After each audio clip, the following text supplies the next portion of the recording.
In chapter, the 8th and 9th verse, then the word of the Lord came to him, saying, Arise, go to Zarephath, which belongs to Sidon, and dwell there. See, I have commanded a widow there to provide for you. And if I could on today, I'd like to give you the longest topic you've ever heard. But it's God's work done God's way will have God's provision. God's work done God's way will have God's provision. Last week, we had a meeting in regards to issues regarding our church and our church family and moving forward. While it is not my goal to emotionally stir you up, it is my mission to equip you all with the knowledge so that you are prepared to face whatever may come your way from a biblical principle and standpoint. I love having the people in the congregation for multiple reasons. And I love looking out at your faces because when I am preaching and if I'm saying something that you don't fully understand, I can see on your face that you're not really getting it. And so it allowed me to maybe come back around a couple of minutes later to drive home the point. One of the things that I did on last week is while you were sitting there, I had the opportunity to look in your face, and I said something in the service in regards to how we look at things. And oftentimes we always attribute everything to Satan. Whatever it is that we are going through, the devil stole this, he took this, and he did that. And when I showed you through the Word of God how the Word of God declared, you have accumulated much, but you're putting it in a hole, in a pouch with holes in it. And that caught your attention. But then when I came back around a few verses later and said, God said he blew on it, you had to see your faces. Your faces were like, there was terror in your eyes that God did that? Yes, God did it. Well, one of the things that I have to do now is oftentimes, and it's a beautiful thing, because when you have a message that brings correction or that is changing some type of behavior that's going on, I love how God will place something on my heart that almost immediately after will begin to bring healing to the body of Christ. I'm going to show you an example. Last week, some said, let's do some fundraisers. Maybe we could do some other things to help bring some of the resources and do the things that we need to do as a body in Christ. And I said, no, we're not going to do that. We're going to do things God's way. And then when we do it his way, then we'll get his results. Amen? Well, the beautiful thing is that confirmation is a beautiful thing, because oftentimes when you do what God has told you to do, he always comes back around and will give you confirmation. Yes, my son, you are right on the right path. Because within a week, in a week of after I told you that, you watch how God moved. God moved and put someone in a position of elevation where they were going to be an assistant manager. God said, no, I'm going to create a new facility for you, and you're going to be the manager. Somebody else who had international travel and all of these different things got a promotion and is now going to only be in New York, traveling maybe locally, but he won't be going all over here and there. Promotion. When you do things God's way, God will provide. He will provide. And so oftentimes when words of correction come, it brings, it causes you to feel worn and open and exposed. But the beautiful thing about the Word of God is that God will oftentimes send a message of healing right after that. And so one of the most important things is on this week is that God wants the body of Christ to understand that, yes, do the right things and watch what I'm going to do. And so on today, my topic is long, but it's strong. God's work done God's way will have God's provision. By way of background, the book of Kings deals with God's dealing with the children of Israel as they had been dealing with kings, and the fact that the children of Israel desired to be like other nations, as we've established before. God wanted to lead them and they wanted to be like other nations. And so what happens now is that God is dealing with this prophet by the name of Elijah. And Elijah was a powerful prophet who trusted God, and much of his ministry dealt with dealing with the pagan nations or kings that were leading the children of Israel astray. And he would bring a word of correction and dealing with a king by the name of Ahab. He declares to Ahab that because of your rebellion, because you are following and worshiping Baal and all these pagan gods, there's going to be a drought on the land. There will be no rain on the land for 3 years. And as a result of the prophet declaring that there will be no rain on the land for 3 years, that ultimately what happened is there was a famine in the land.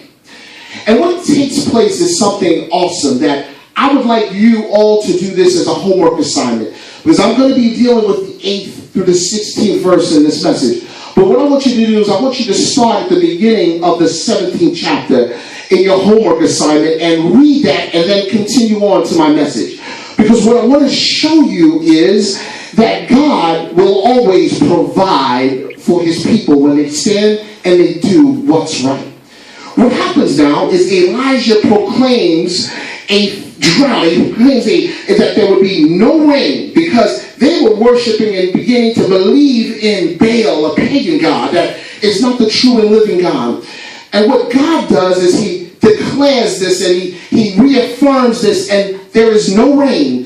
But what God does is so awesome in the fact that he tells Elijah that I'm going to provide for you. I'm going to have you go by the brook of Cherith and lay down by the brook, and I'm going to, by there you're going to be able to drink from the brook. But I've also commanded a raven to feed you twice a day, morning and at evening time. He's going to feed you and bring you some meat. Look at God's provision in the fact that he says, yes, there is a famine in the land, and there's going to be a drought, and there's going to be some hard times, but because you did what I told you to do, you have nothing to worry about. I'm going to provide for you. And he tells him to go where exactly to go, by the brook of Cherith, and while there, you can drink all you want from the brook.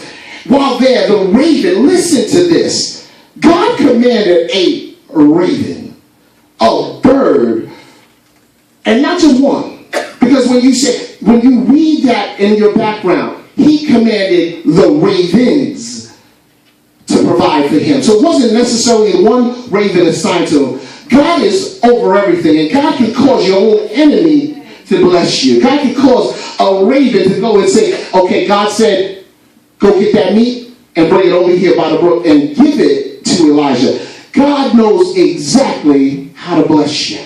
And so now that leads us to our text. Look down in the 8th verse. In the 8th verse, the word reads thus. Then the word of the Lord came to him, saying, arise, go to Zarephath, which belongs to Sidon, and dwell there. See, I have commanded a widow there to provide for you. What I want you to see is that God is continuing to provide for Elijah. Elijah stood on his word and did what he said, and he stayed there for a while, and God allowed him to stay there and continue to provide for him. But when God allowed the brook to dry up, what I want you to see is that he continued his provision for Elijah. The word of the Lord comes to him and directs him to move on.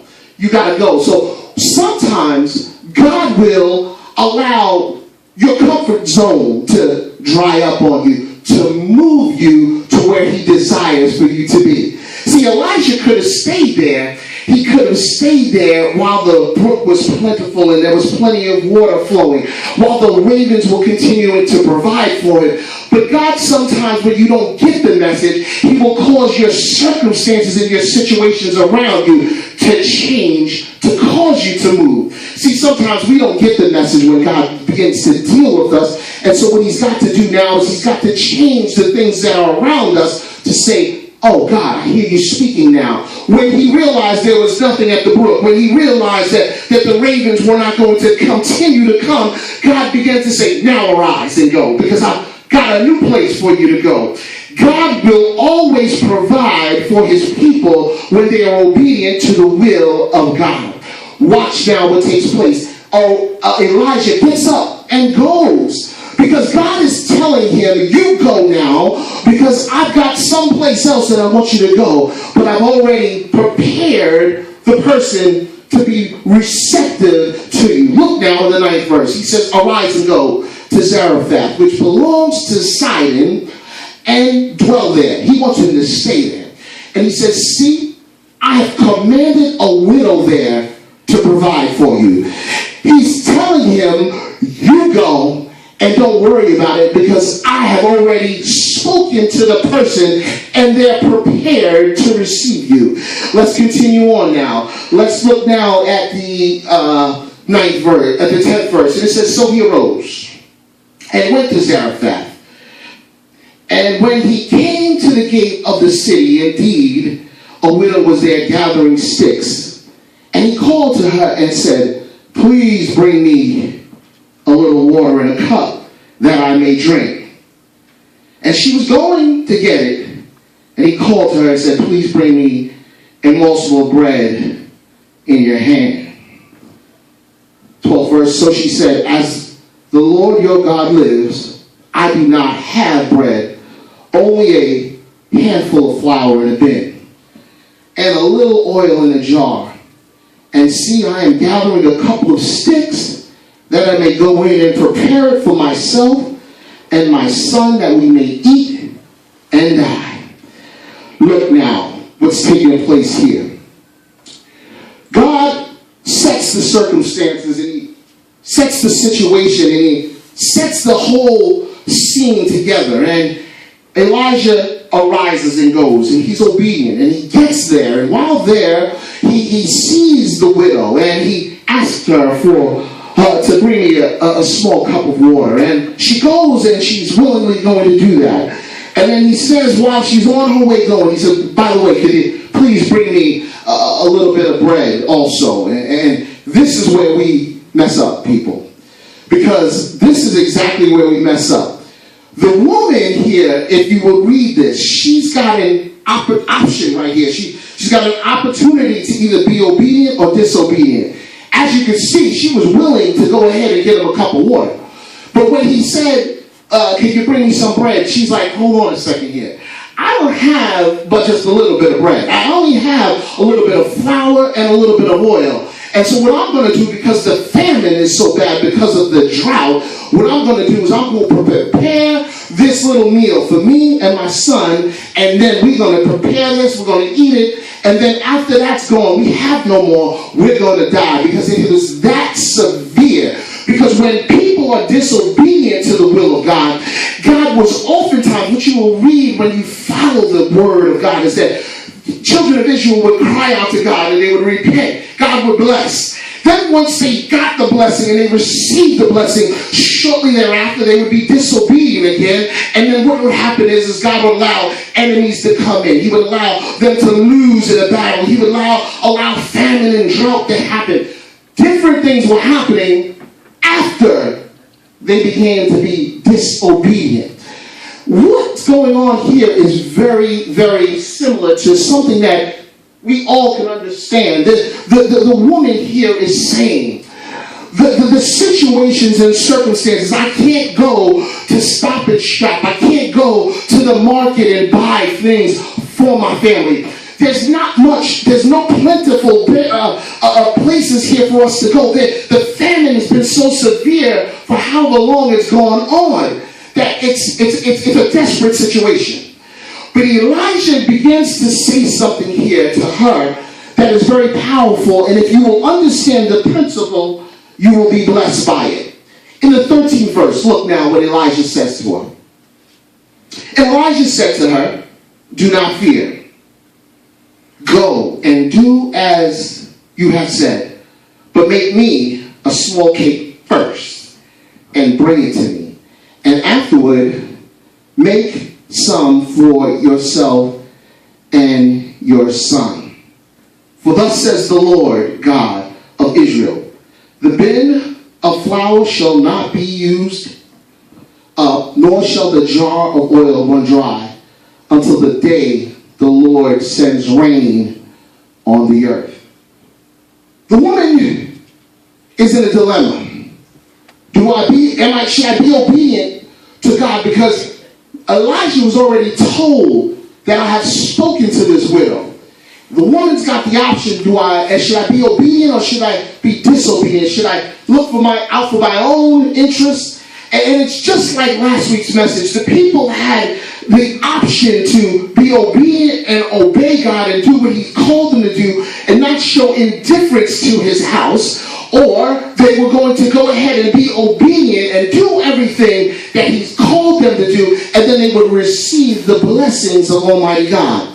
Elijah tells her, do what God has called you to do, but make me my cake first, and then go ahead and make some for you and your son. And if you're obedient to God and you do what he's told you to do, you don't have to worry about the flour running out. You don't have to worry about the oil ever drying up. And God is going to make sure that you are going to be good, because there can be famine all throughout the land. But if you're obedient to God, your grass will be plush. You'll have food in your house. You'll have shelter for your children. You'll be all right because you've been obedient to what God has told you to do. What I want you to see is the woman had a choice here. And she is now facing a situation. Do I trust in my own self and what I have in my refrigerator, or do I step out on faith and try God? Do I trust what he said to me? Do I believe that God can speak to the raven and provide for me? Do I believe that God can lead me to the brook so that I have plenty of water? Do I trust that God is above everything and over everything, that the earth is the Lord's and the fullness thereof? Do I believe him at his word? And oftentimes that's exactly what it is for you and I. Do we trust him?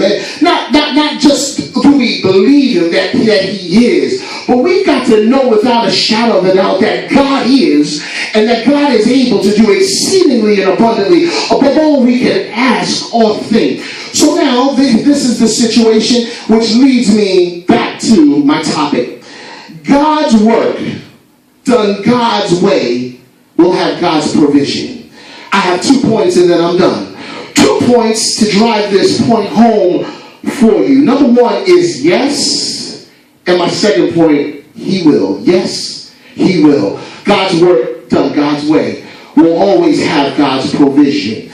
Listen now, if you would, let's look, stay right here. Yes, my point, yes, is right here in our text.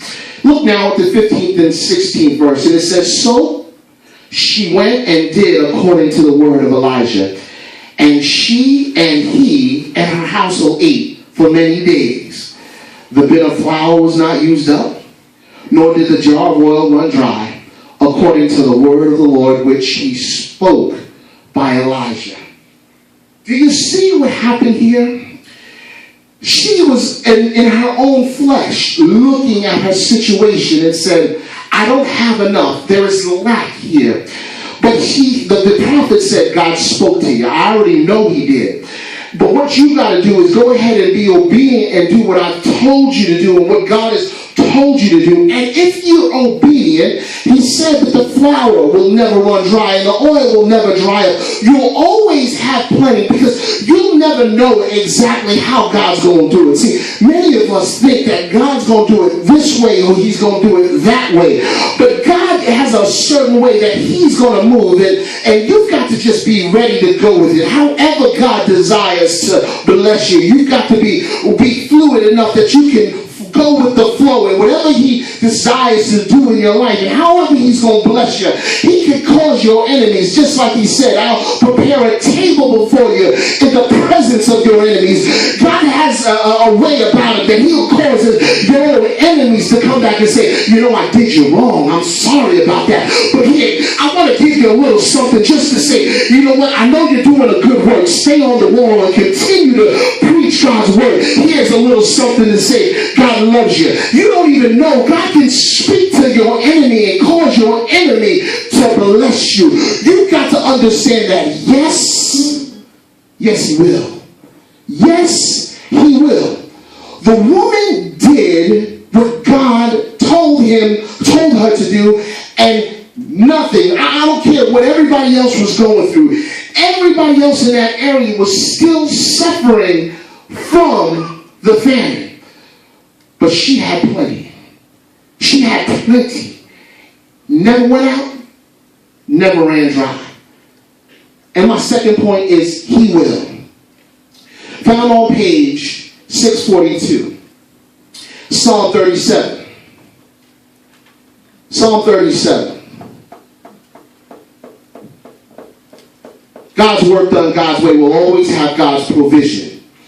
Many times people look and say, Pastor, well, how come we don't do this? Everybody else is doing it. Why don't we do that? Everybody else is doing it. And I'll say, no, because I haven't seen it in the Word. I haven't seen it done that way in the Word. I've learned to put my faith and trust in God. And I've learned that if I will do what he's called me to do, and if I will be obedient, that he will make a way out of no way. He will provide.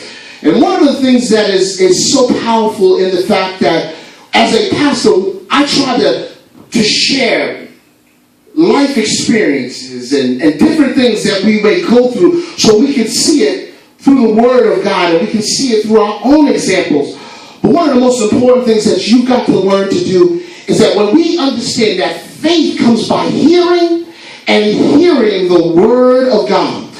The Word of God will give you, it might not speak exactly to your exact situation. It might not say, I had to go to GE and I had to go to LIPA, but it might say this. It might give you a principle. It might give you an example that's similar to what you're going through. And then you apply that very same biblical principle to your life and watch God move. You've got to learn to trust his Word. One of the most important things is that when you understand God's work done God's way will have his provision is, yes, he will. Look now, he will do it. Look now in the Psalm 37, let's start at the 23rd verse. And it says, the steps of a good man are ordered by the Lord, and he delights in his way. Though he fall, he shall not be utterly cast down, for the Lord upholds him with his hand. I have been young and now am old, yet I have not seen the righteous forsaken, nor his descendants begging bread. He will do it. God will do it. He will not allow his people to go through, but for so long. And one of the things that you've got to understand is that I don't want to give you a one-sided gospel where you only believe that, yeah, God's going to do it, God's going to do it. No, you got to understand, as long as we're in this body, as long as we're still on this earth, we're going to experience some hard times and some tough situations. But the Word of God is clear that he said, I've been young, now I'm old. He's the psalmist declaring, he's given it to us so that we can sing this song. Yeah, I've been young, now I'm old, but I've never seen the righteous forsaken. See, oftentimes we look at those around us and they're doing all kinds of different things and we're saying, man, boy, I wish, look at them shining over there. They're doing so good. Look at God bless it. No. You've got to learn to keep focus and do things God's way, because when you learn to do it his way, God will provide. God will make a way out of no way. When you couldn't seem to get those two ends to meet, God will somehow bless you. He'll open the window of heaven. He tells you to be obedient. If you're obedient, you'll eat of the best of the land. God is trying to get us to see that he will do it. He wants us to understand that we can't just do it our own way anymore. That was when we were in the world, but now is a new day and a new time. And he's calling for us to do things better now. We've got to learn to trust him.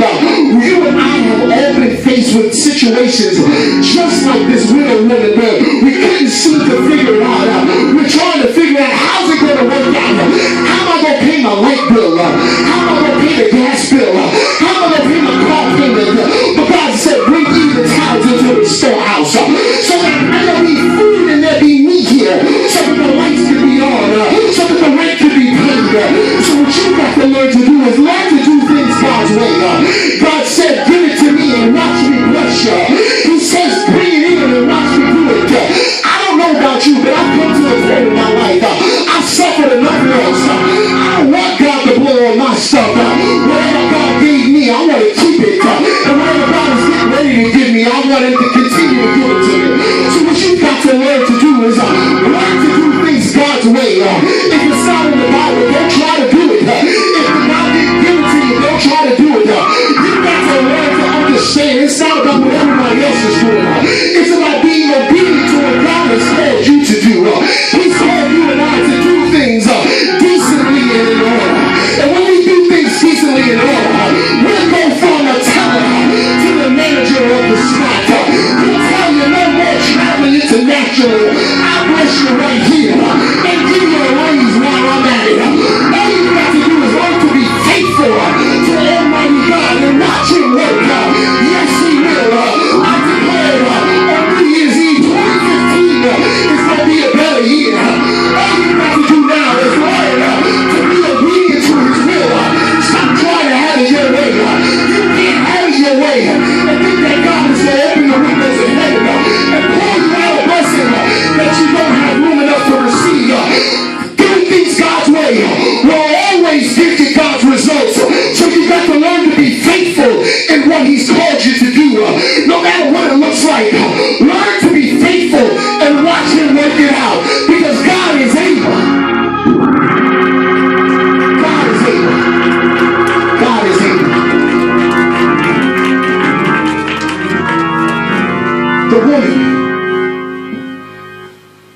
The widow woman, powerful lesson, is faced with situations just like you and I. She's sitting there looking at what she's already got, saying, prophet, pastor, preacher, that's nice and all. I'll give you the water because there's plenty right here. We'll give you a cup of water. But look at this. Don't smile because you know it's true. Y'all will do the same thing. Here's your cup of water. And while he's going, look what she said. Can you please give me a little biscuit? Give me some bread. And she was like, what? I can't give you none of this. See, the only thing I have here is for me and my children and my family. Can't worry about you right now. Look at the prophet said. This is the principle that you've got to get in your spirit. The prophet said to him, listen, you do what God told you to do. Give me mine first. Give God his first. Give me mine first. And that which you have will never run out. Never run out. Will never run out. God said, give it to me first. Don't do this. Listen, I told you last week, I'm only here for you. And when y'all no longer here, I'm going to leave. But I'm going to tell you something. Wherever you go, take the word of God with you. Take the principle with you. God said, give it to me first. Then go ahead. The woman thought about it. Had a situation, she said, flesh, obedient to God. But she said, you know what? I'm going to take what I got. Here's my flour. She went in that kitchen, put that flour in that oil, got that biscuit together, put them sticks together, made a little biscuit for him and said, here you go, prophet. gave it to him. Then she ate the rest. And her son and the prophet had plenty. Never lacked. Never went out. Everybody else around you could be going through.